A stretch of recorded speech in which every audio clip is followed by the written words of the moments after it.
Getty, NC Vladimir Putin threatened the West with the power of his new Sarmat missile. The test launch, shown on an Easter message video from the Russian Defense Ministry, came as Vladimir Putin ordered further cuts to Britain's diplomatic ranks in Moscow. Meanwhile, police in Salisbury are closing in on the gang behind the nerve agent poisoning of double agent Sergei Skripal and his daughter Yulia, which has led to tit-for-tat expulsions. In the video, the Satan II missile emerges from an underground silo, pauses as if hovering above the ground, and then speeds away in a cloud of white smoke. The launch was at the snow-covered Plesetsk spaceport in the northern Archangel province of Russia, close to the Arctic Circle. The new intercontinental ballistic missile was hailed by the Russian president as being able to fly over the North or South Poles and strike any target in the world.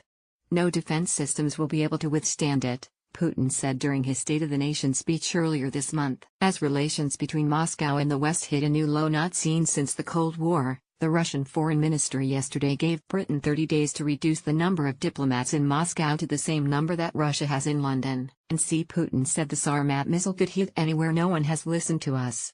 You listen to us now. Vladimir Putin. The UK expelled 23 Russian diplomats in the wake of the Salisbury attack. So far, more than 150 Russian diplomats, some of whom are suspected spies, have been ordered to return home by countries including the US, Germany, France, and Canada. Russian Foreign Minister Sergei Lavrov said Moscow would retaliate by expelling the same number of diplomats that each country had ejected. The ministry said it had summoned the British ambassador yesterday following the provocative and unsubstantiated actions by Britain, which instigated the expulsion of Russian diplomats from various nations for no reason.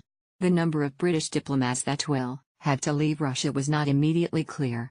Getty. Putin's words raised the stakes in the standoff after Sergei Skripal's poisoning. A Foreign Office spokeswoman said, "It's regrettable, but in light of Russia's previous behavior, we anticipated a response. However, this doesn't change the facts of the matter: the attempted assassination of 2 people on British soil, for which there is no alternative conclusion other than that the Russian state was culpable. Russia is in flagrant breach of international law and the Chemical Weapons Convention, and actions by countries around the world have demonstrated the depth of international concern." Mr. Lavrov spoke of harsh pressure from the United States and Britain under the pretext of the so-called Skripal case.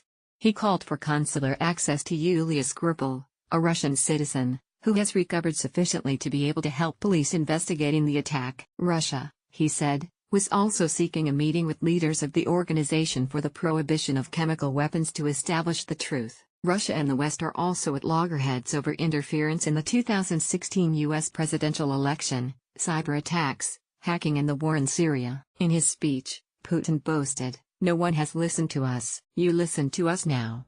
He revealed other weapons his country apparently has in the pipeline, such as an underwater drone armed with a nuclear warhead powerful enough to sweep away coastal defenses and destroy aircraft carriers, and a nuclear-powered cruise missile that's invulnerable to any existing or prospective air and missile defense systems. The White House responded by saying Putin had merely confirmed what the U.S. already knows, that Russia has been developing destabilizing weapons systems for over a decade in direct violations of its treaty obligations. Expected to go operational in 2021. Satan II is capable of wiping out parts of the planet the size of France or Texas, according to Russian officials. If true, it could wipe out an area the size of England and Wales twice over.